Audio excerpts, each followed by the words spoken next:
When you're knitting a sock from the cuff down, you are just knitting with small needles and small yarn and getting used to that. The first bit of instructions that you're going to come to that's going to change just knitting in the round is the heel flap. And the heel flap looks like this. Alright, and it's the next thing you knit.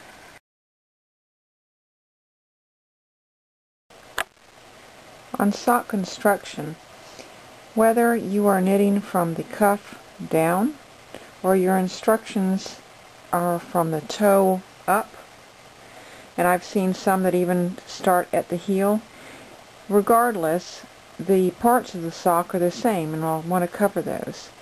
This is an anklet sock, so the cuff is very close to the heel. If it was a normal sock, this would be much longer. The heel is this little part here, and we're going to be knitting that in a flap. Alright? There's the turning of the heel here at the base, and of course the toe, where all that happens is that you are reducing and then using some form of closure, and I used a Kitchener stitch, but you get a nice rounded toe in this example. And those are the parts. Oh, and here's the gusset. This little triangular shape, which may not show up too well, but you can see a little ridge of stitches here and a ridge of stitches here, and this part here is called the gusset, and there's one on each side.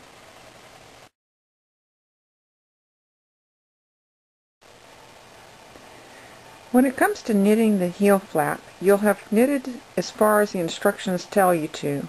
In this example, because it is an anklet, I'm only knitting for 2 inches.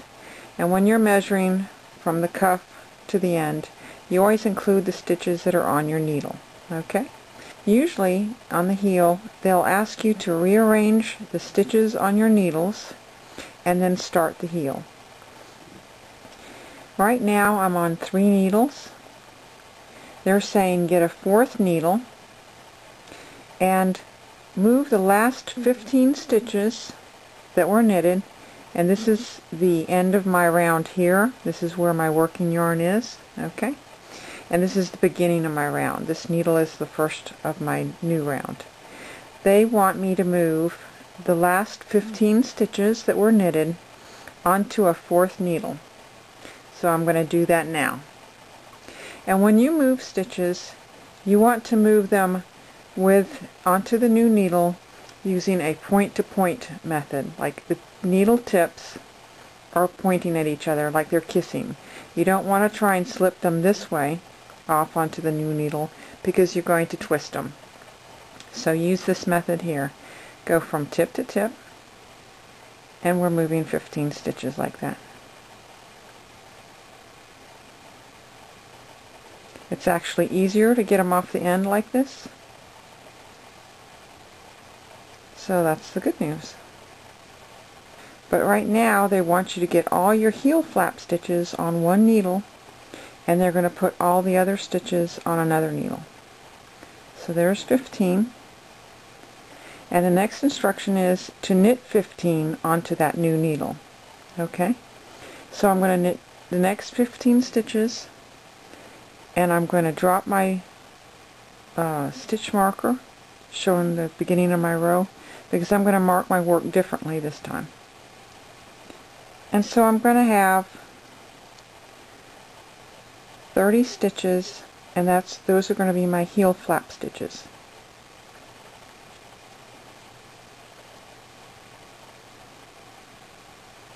And one more. Okay. Now this is going to be my heel flap needle, so I am going to mark it with a split marker to identify it. This is the one I'm going to be working on, and all the other stitches are going to be left by themselves.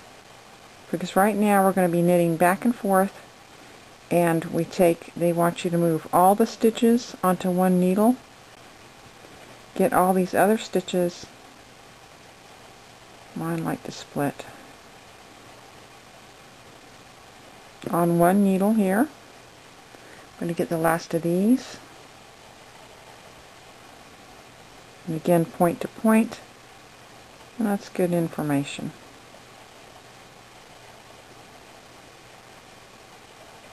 There we go. And since this is going to be on taking a break for a while, I'm going to put point protectors on this so that they don't try and slip off, because there are a lot of stitches on that little needle now. Alright, so here's our heel flap. This is going to be knitted back and forth now, straight knitting. We're not going to be in the round for a little while. And so I've got my working yarn here. I have to turn it around.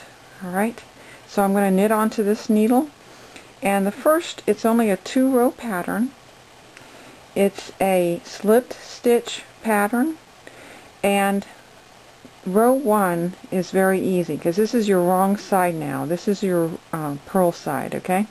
Row 1 just wants you to slip 1 stitch with purlwise, which they're referring to if you were going to knit or purl a stitch. You come in from the right side for a purl, you come in from the left side for a knit, okay? So you come in purl side, this is again like they're kissing, with a yarn in front, alright? And you're going to purl the rest of the row. This is just an easy row. And row 2 is going to be a slip stitch pattern. They're specific about where the yarn should be when you're slipping a stitch, and it's actually pretty easy to remember. Because if you're on a knit side, your yarn's going to be in the back because you're knitting, and if you're on a purl side, the yarn will be in the front. So just go ahead and have your yarn prepped like you're going to be knitting or purling, and you'll be fine. Alright, this pattern, this row, is slip 1 stitch purlwise onto the right needle there, and knit 1. And that's the whole pattern for the rest of the row. So it's slip and knit, slip and knit. When you get down to the end of the row, you should have finished off with a knit stitch. If you don't, that means you got jogged and you got out of pattern. And you'll have to tink your way back and fix your boo-boo. This is just being difficult. And this is just a 2-row pattern. And after a while you won't even have to look at the instructions because it's so simple. And right now it's going to feel like that other needle, the one that's not being worked at all, is in your way, but the further along you get, the farther away it's going to get, so it's going to just get better, so don't worry about it. A lot of things on double pointed needles are better the further along you get.